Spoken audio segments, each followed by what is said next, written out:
Welcome back, class. Today's lesson, we are going to be going over the basics of foundation cards. I said in my characters video that characters are the most important card in our decks because you have to have a starting character to build a deck. But if I had to choose a second most important card, it would probably be the foundation cards. These cards are gray, as you can see here, and these will make up the majority of your deck. Standard deck size is 60 cards. You can have more. I don't think we have an upper limit as of right now, but you can have your starting character and a 60 card deck minimum. I've seen most standard decks doing about 20 attacks and 40 foundations, or at least 40 non-attack cards. So if you didn't run assets or actions, you would be doing that 40-20 split.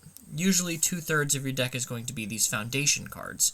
And these can range in difficulties from 0, usually to about 3. There are some instances of 4 difficulty and 5 difficulty foundations, but those are very special cases. Usually you're going to have this range here. And the majority of your foundations are likely going to be 1s and 2s, just because those are the most that are printed. But you do want to make sure that you do have some good 0 difficulties as well. It helps early turns, it helps make things go smoothly. So the purpose of foundations, aside from having their own effects and abilities that they can use, these go into what is called your stage, which is your half of the playing field. And I'll get into the playing field when we get into how to take your turn and stuff like that. But you basically have 2 halves of your playing field: your card pool, where you play your cards from your hand, and then your stage, which is where foundations will go. And in order to play cards from your hand during your turn, you need to make what's called a control check, which is to discard the top card of your deck and see if the card you discarded has a control, which is this lower number here, that is higher than the card's difficulty that you're attempting to play. So let's say I attempt to play Settling Old Debts. If I make a control check and I check Banshee Sword Streak, I would see if this control number is higher than this difficulty number. And since 5 is greater than 1, the check passes. Now, let's pull an attack out here.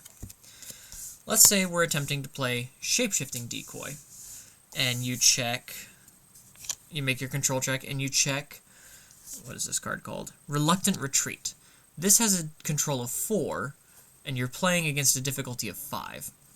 4 is less than 5. So what foundations do is you're allowed to commit or turn sideways any number of foundations, and for each foundation you commit, you add +1 to the control of the card you just checked. So by committing 1 card, 1 foundation, we can turn this 4 into a 5, and then our check will pass because it is at least 5. So that is the main purpose of foundation cards, is to help you pass your checks and to support your game plan with offensive or defensive abilities. But mainly, think lands in Magic the Gathering, how you can tap them to gain mana. This is, instead of preemptively tapping to gain mana to play cards, you're reactively tapping to only gain the minimum mana you need to make sure that a card can be played successfully. And 99% of our lands have their own effects, so you don't have any blank stuff just sitting there.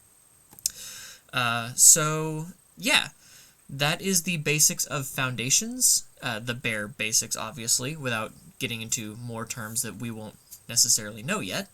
But the main goal for foundations is to remain in your stage, to allow you to play more cards from your hand by committing themselves to help you pass your control checks, and to use their offensive and defensive abilities to further your game plan or to keep you alive longer.